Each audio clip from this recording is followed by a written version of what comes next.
जय हिंद दोस्तों, एक बार फिर आपका स्वागत है लूसेंट ऑब्जेक्टिव के टॉपिक वाइज सीरीज में, जिसके अंतर्गत हमारा भूगोल चल रहा है। भूगोल के अंतर्गत आज 8वां टॉपिक है भूकंप। भूकंप से जुड़े हुए प्रश्नों को आज हम इस वीडियो में देखते हैं। चलिए शुरू करते हैं।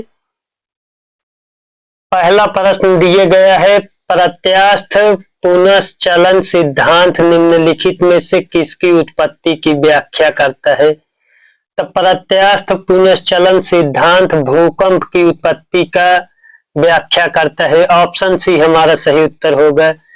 दूसरा प्रश्न, भूकंप की उत्पत्ति से संबंधित प्रत्यास्थ पुनश्चलन सिद्धांत का प्रतिपादन किसने किया था? तो भूकंप की उत्पत्ति से संबंधित प्रत्यास्थ पुनश्चलन सिद्धांत का प्रतिपादन रीड ने किया था। ऑप्शन बी हमारा सही उत्तर होगा। 3 नंबर प्रश्न, पृथ्वी की आंतरिक संरचना की विश्वसनीय जानकारी प्राप्त करने का प्रमुख स्रोत है?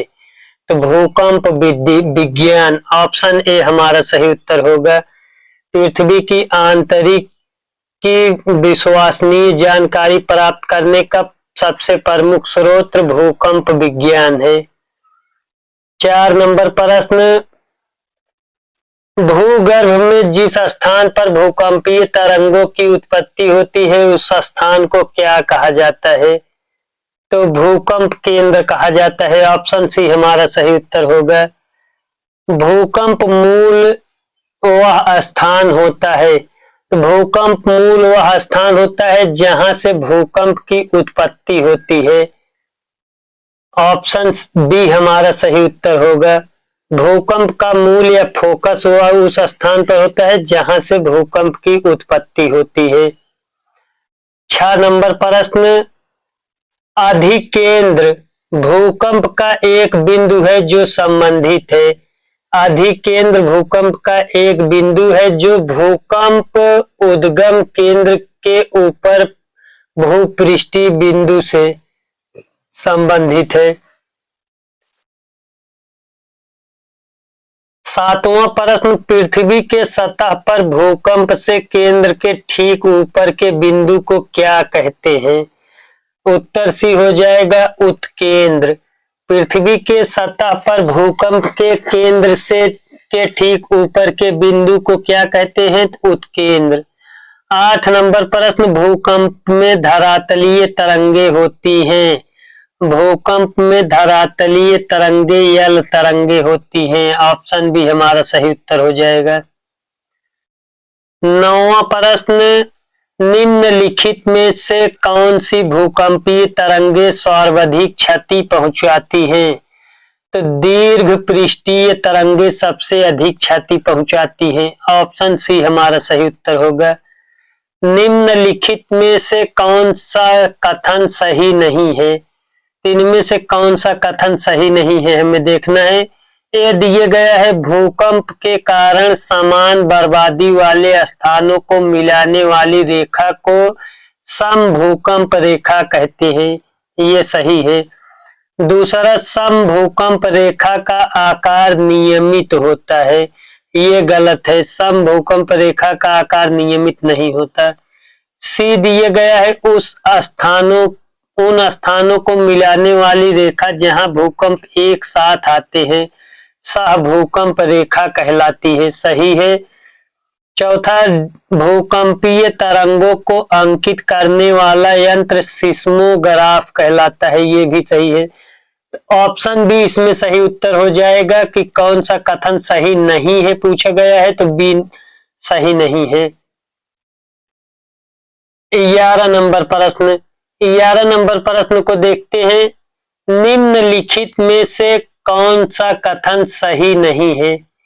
इनमें से कौन सा कथन सही नहीं है? तो रिएक्टर स्केल भूकंप की तीव्रता मापने का यंत्र है? तो नहीं।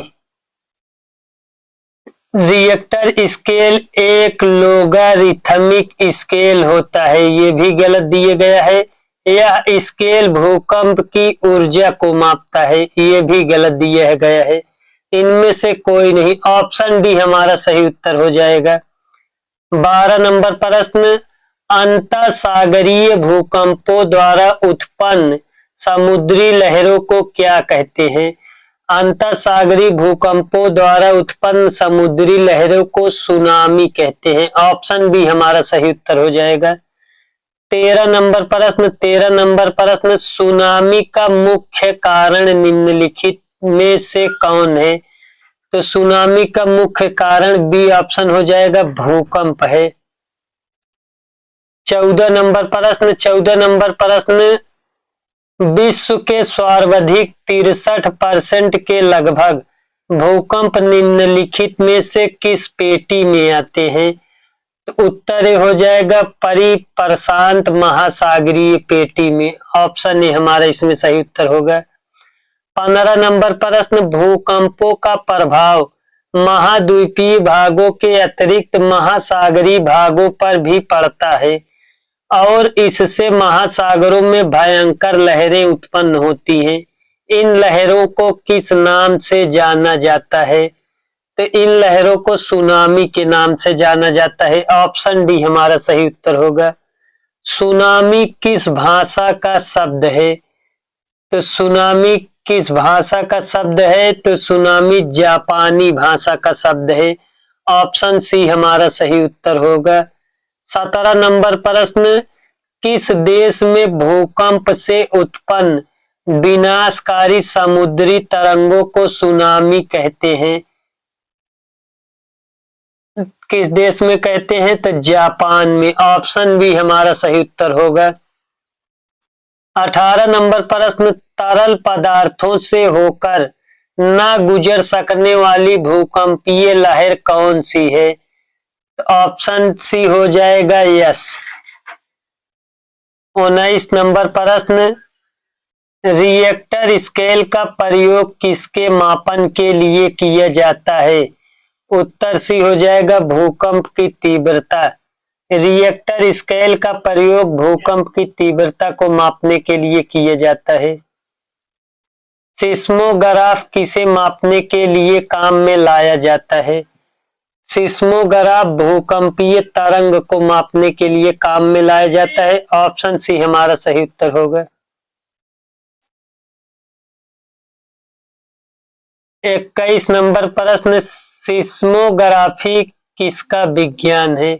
तो सिस्मोग्राफी भूकंप का विज्ञान है। ऑप्शन बी हमारा सही उत्तर होगा। 22 नंबर प्रश्न, समान भूकंपीय तीव्रता अर्थात समान बर्बादी वाले स्थानों को मिलाने वाली रेखा को क्या कहा जाता है? ऑप्शन ए हो जाएगा, समभूकंप रेखा। 23 नंबर प्रश्न, किसी क्षेत्र के उन स्थानों को मिलाने वाली रेखा जहां भूकंप एक साथ अनुभव किया जाता है कहलाती है? उत्तर भी हो जाएगा, सहभूकंप रेखा।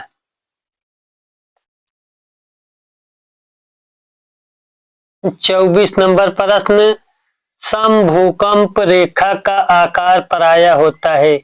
तो समभूकंप रेखा का आकार प्रायः अनियमित होता है। ऑप्शन बी हमारा सही उत्तर होगा। 25 नंबर प्रश्न, भूकंप का कारण है। भूकंप का कारण टेक्टोनिज्म है। ऑप्शन बी हमारा सही उत्तर होगा। भूकंप का क्या कारण है? तो भूकंप का कारण टेक्टोनिज्म है। 26 नंबर प्रश्न, अग्निवलय प्रशांत महासागर के उस विशाल क्षेत्र को कहते हैं जहां भूकंप का कुल 68% आता है। 27 नंबर प्रश्न, निम्नलिखित में से कौन सी घटना धरातल पर नहीं घटती है? इनमें से कौन सी घटना धरातल पर नहीं घटती है? तो उत्तर डी हो जाएगा हमारा, सुनामी। सुनामी धरातल पर नहीं घटती है। 28 नंबर प्रश्न, निम्नलिखित में से कौन सी अनुमेय प्राकृतिक आपदा है? अनुमेय प्राकृतिक आपदा ऑप्शन ए भूकंप है। 29 नंबर प्रश्न, निम्नलिखित में से कौन सा एक एशिया के पूर्वी सीमांतों में होने वाले भूकंपों का कारण बताता है? उत्तर ये हो जाएगा, एशियाई प्लेटों के नीचे पैसिफिक प्लेटों का आगमन। यहीं पर हमारा वीडियो समाप्त होता है।